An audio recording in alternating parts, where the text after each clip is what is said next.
บายดีวันนี้มาพบกันเช่นเคยเนาะกับ Very Amazing บ้านหน้าเนาะมื้อนี้เราก็จะพาทุกคนมาสามเขาหน้าแซงนำกันเนาะอันนี้ก็คือ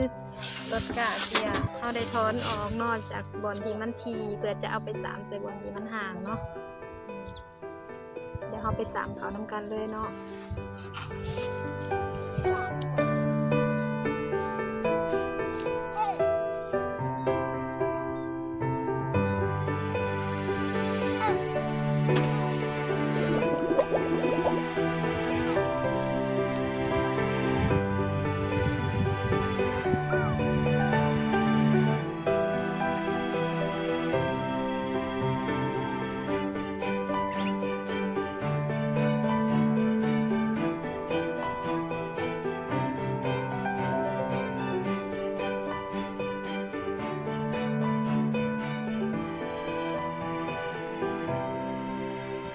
เดี๋ยวเราไปสามนากันต่อเลยเนาะไป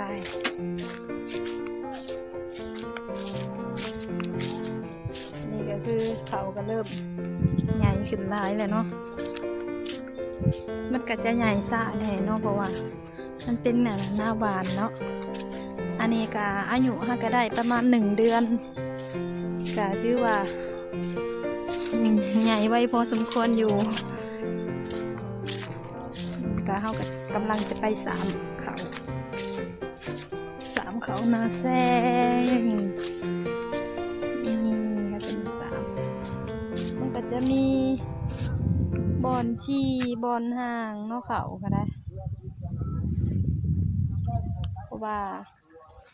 หวานเอามันก็บ่คือดำเอาเนาะเพราะว่ามันก็มีบอนที่บอนห่างเนาะถ้าเขาหวานเอาถ้าดำเอามันก็จะสม่ำเสมอเนาะเพราะว่าเขาได้นะใส่คนดำเนาะเขากะได้เนาะแต่ว่าเขาหวานนี่เขากะบ่ได้บันไดนี่จะให้เบิ่งเนาะจะเป็นแบบนี้เนาะคือคนดำเอาเนาะสามตัวนี้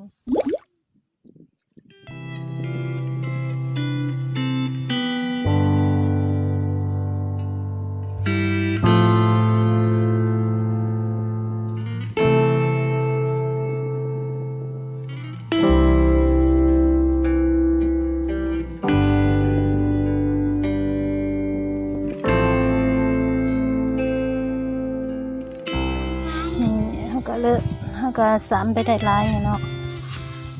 สามไปได้หลายเติบละ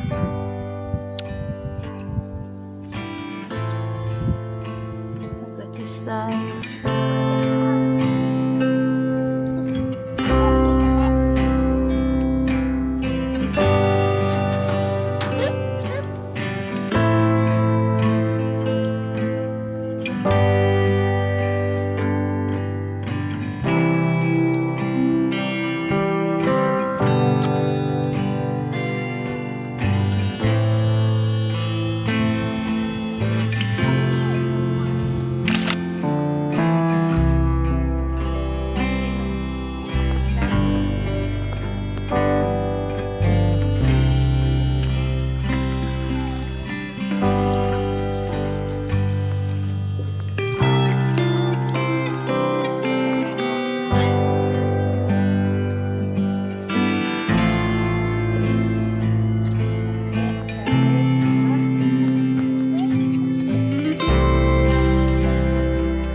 สามเขา